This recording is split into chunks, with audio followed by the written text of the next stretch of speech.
海龟交易法是一套著名的系统化交易方法，最初由商品交易员 Richard Dennis 和 William Eckhart 在1983年创立，用以证明交易技巧可以通过一个简单的规则系统被教授给普通人，而不仅仅是依赖天生的交易才能。海龟交易系统并不限定于特定的商品或市场，它可以应用于股票、加密货币、期货和外汇等各种市场。现在，我们就设定一些参数，让 Stocktiny AI 帮我们生成程序，对 Stellar、XLMUSD 进行回测计算。设定参数如下：头寸规模，使用每次加仓 20%。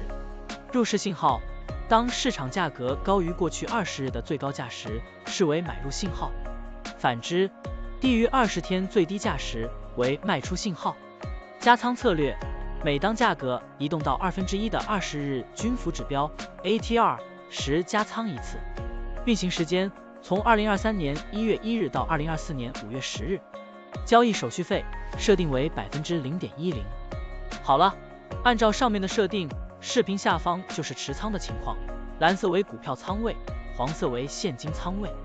累计交易37次，期末持仓价值 87,291.93 元，盈利负 12.71%。相比持仓不动，多盈利负 59.35%。如果你希望使用更长期的信号，可以把参数修改为跟踪55天最高价突破时建仓，其他参数也按照55天周期来设置，这样就可以得到新的回测结果。累计交易12次，期末持仓价值 95,531.86 元，盈利负 4.47%。相比持仓不动，多盈利负 51.11%。股票的波动特性不一样，盈利效果就不同，参数设定不同，盈利效果也会不同。怎样找到最优的组合呢？请评论区留言，让 Stocktiny AI 来帮助你。股票调优 AI， 利用 AI 技术赋能您的股票选择与操作。